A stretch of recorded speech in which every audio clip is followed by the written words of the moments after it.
And on one side of the room here, I ask you to put all the clothes you're wearing that were made in the United States, and on the other side, I put all the clothing that was made someplace else. And all of you know in advance, even though the experiment would be fun, that one pile would be very high and the other pile would be very low. We don't make clothing in the United States anymore, not much. It's made tens of thousands of miles away.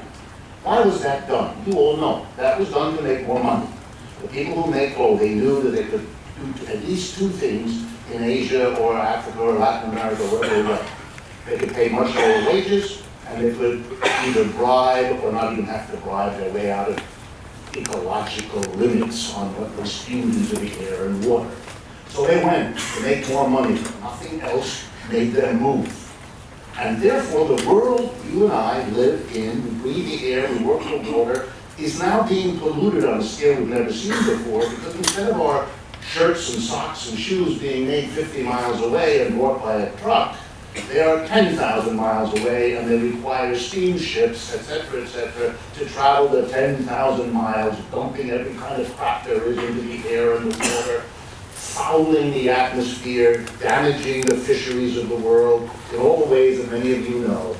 And that's a result of the capitalist system that makes profit the driver of the decisions about investments.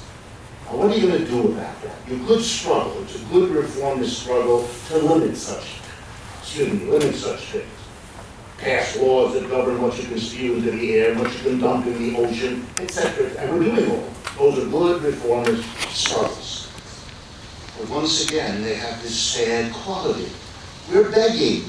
We're begging politicians, mostly in the debt of the people we're faced with, who will take a long time to do any of this. We all know that. We're watching that. We're living it. And when finally they do it, they'll do the minimum they can get away with. And if we can get beyond that, they will then immediately, upon the passage of the law, begin to evade it.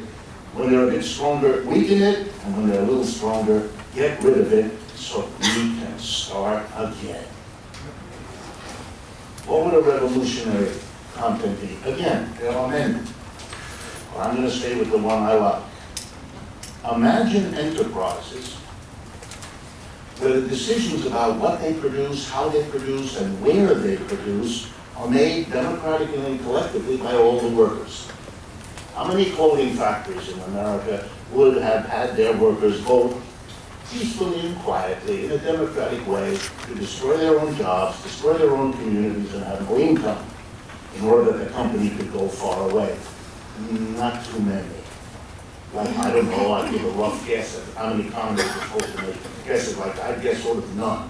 And that would have made quite a difference. And maybe there's a way to connect the struggle about ecology to the struggle for a different organization of work in the enterprises that produce the goods and services we need as a society to live on.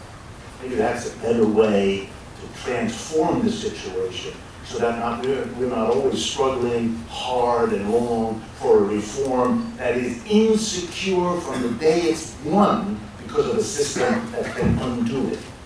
We're living the life here in the United States, for those of you who haven't figured it out already. I'm sure most of you have. We've lived the last 50 years in the systematic undoing of the most ambitious set of reforms ever imposed on capitalism. The reforms of the New Deal. Public employment, a real minimum wage that meant something, a real unemployment program, a real social security system that meant what it said, social security. All of that has been undone. The reforms are insecure, and they're insecure because in capitalism, the people who own the enterprises keep in their hands that ownership and that control, and that gives them the incentive and the resources to undo the reforms as soon and as fast as they're won. Third example.